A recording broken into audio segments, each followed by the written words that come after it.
He was a gentleman in a brutal sport, a dancer where brute force reigned.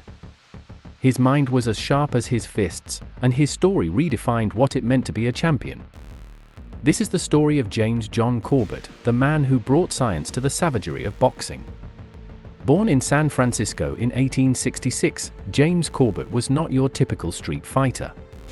The son of Irish immigrants, he grew up in an environment that valued intelligence and education. His introduction to boxing came unexpectedly, through self-defense classes and, later, as a pastime in athletic clubs. He wasn't looking for a fight, but for the art, the strategy. While others relied on brute force, Corbett studied movement, evasion, and precision. He saw boxing as human chess, where every move was calculated and every blow had a purpose.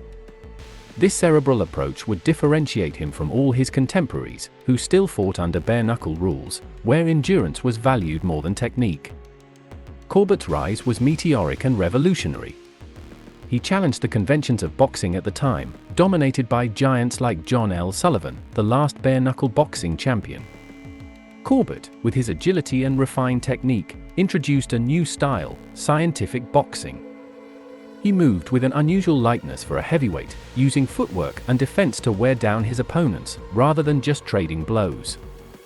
His fight against Sullivan in 1892, for the world heavyweight title, was a turning point. It wasn't just a victory, it was a demonstration that intelligence and technique could overcome brute force.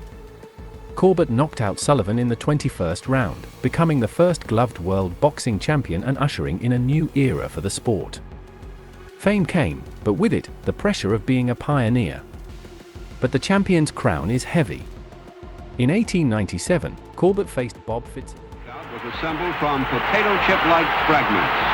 Watch Fitzsimmons on the right, step under Corbett's left jab and land his own hard left to the champion's midsection. Gentleman, Jim collapses. Corbett has evidently had the wind knocked out of him. In a fight that would become legendary. Fitzsimmons, a smaller fighter but with a devastating punch, represented the old guard of brute force.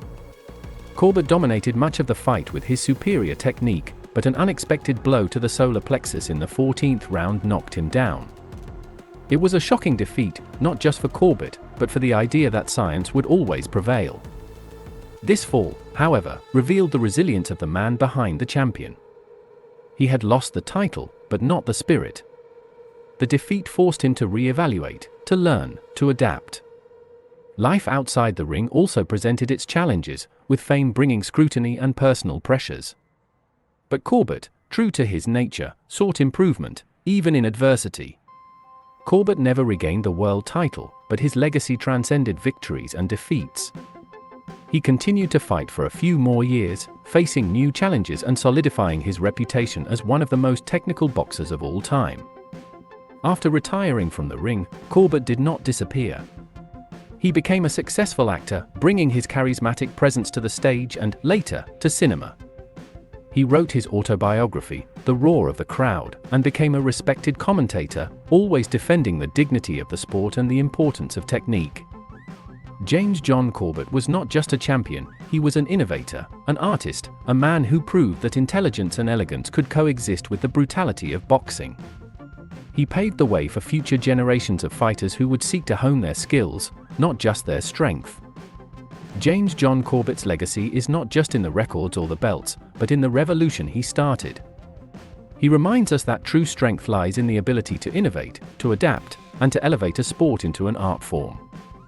His story is a testament that mind, technique, and soul can, indeed, overcome brute force, leaving an indelible mark not only on boxing but on the very definition of a champion.